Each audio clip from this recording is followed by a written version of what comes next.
Assalamualaikum warahmatullahi wabarakatuh. Perkenalkan, nama saya Khairunisa dari kelas MJ804 Prodi PJJ Manajemen. Di sini saya akan memaparkan hasil UAS saya tentang mata kuliah Bisnis Big Data dengan dosen pengampu Bapak Novidia Natasia. Saya memilih materi tentang algoritma dalam manajemen Big Data. Era informasi ditandai oleh ledakan data yang belum pernah terjadi sebelumnya. Istilah Big Data merujuk pada kumpulan data yang sangat besar dan kompleks sehingga metode pemrosesan data tradisional tidak memadai. Karakteristik utama Big Data sering dijelaskan sebagai 3V atau lebih, yaitu yang pertama ada volume, yaitu jumlah data yang masif. Yang kedua ada velocity, yaitu kecepatan data yang dihasilkan dan diproses. Dan yang ketiga ada variety, yaitu keragaman format dan jenis data. Beberapa definisi menambahkan veracity, yaitu kebenaran data, dan value, yaitu nilai yang dapat diekstraksi. Manajemen Big Data adalah disiplin ilmu yang melibatkan pengumpulan, penyimpanan, pemrosesan, analisis, dan visualisasi data berskala besar. Ini untuk mengungkapkan pola, tren, dan wawasan yang berharga. Di setiap tahapan ini, algoritma memainkan peran fundamental. Algoritma adalah serangkaian instruksi atau aturan yang terdefinisi dengan baik untuk menyelesaikan masalah atau melakukan komputasi. Dalam konteks Big Data, algoritma dirancang secara khusus untuk mengatasi tantangan unik yang ditimbulkan oleh skala dan kompleksitas data, memungkinkan sistem bekerja secara efisien, terdistribusi, dan toleran terhadap kesalahan.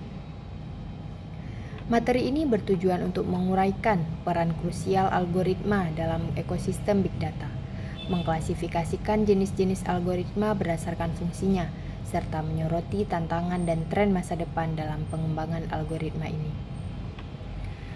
Kategori algoritma dalam manajemen Big Data.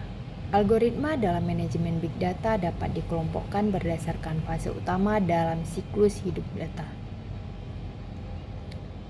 Yang pertama ada algoritma untuk penyimpanan data dan pengelolaan data, yaitu manajemen penyimpanan Big Data berfokus pada distribusi dan persistensi data di seluruh klaster komoditas.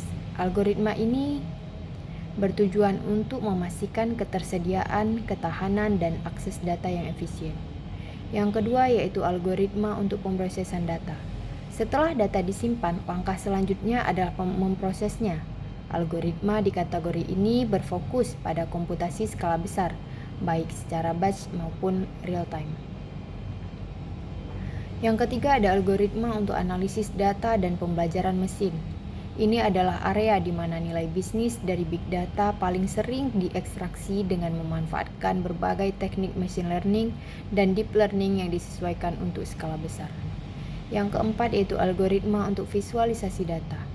Meskipun seringkali lebih berfokus pada desain interface dan representasi grafis, algoritma juga penting dalam memproses Big Data untuk visualisasi yang efektif. Ada beberapa tantangan dan pertimbangan dalam desain algoritma Big Data. Membangun algoritma yang efektif untuk Big Data bukanlah tugas yang sepele.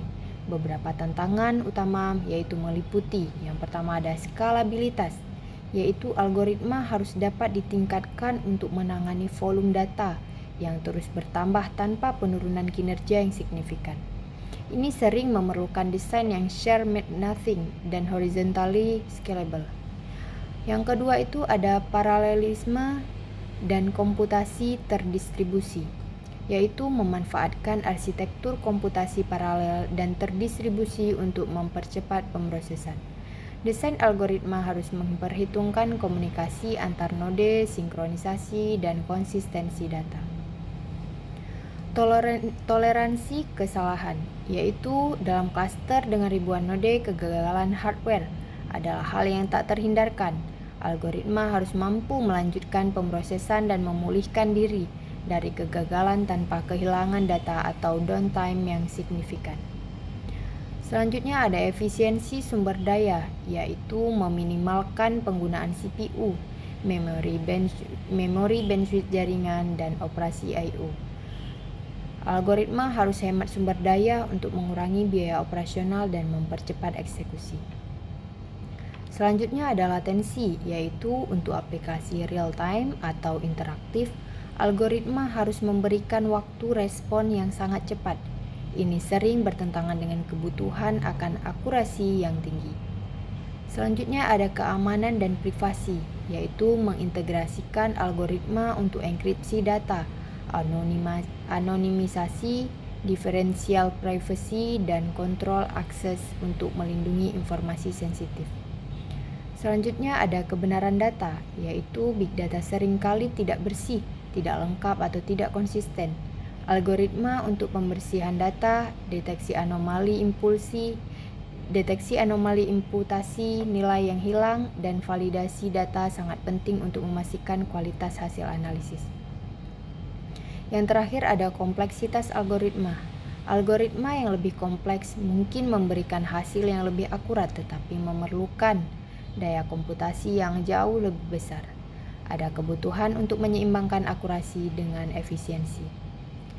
Kesimpulan dari materi ini yaitu algoritma adalah tulang punggung yang sangat tak tergantikan dalam seluruh ekosistem manajemen big data, dari penyimpanan data terdistribusi yang efisien, pemrosesan batch dan stream berskala besar, hingga ekstraksi wawasan melalui machine learning dan deep learning. Setiap langkah sangat bergantung pada algoritma yang dirancang secara cermat. Penerapan algoritma yang tepat memungkinkan organisasi untuk meningkatkan efisiensi operasional, yaitu mengurangi waktu dan biaya pemrosesan data, mengoptimalkan infrastruktur. Yang kedua ada mengungkapkan wawasan tersembunyi, mengidentifikasi pola tren dan korelasi yang tidak mungkin ditemukan secara manual dalam volume data yang masif. Yang ketiga ada mengoptimalkan pengambilan keputusan, memberikan dasar yang kuat dan berbasis data untuk keputusan bisnis yang lebih cepat, lebih tepat, dan lebih strategis.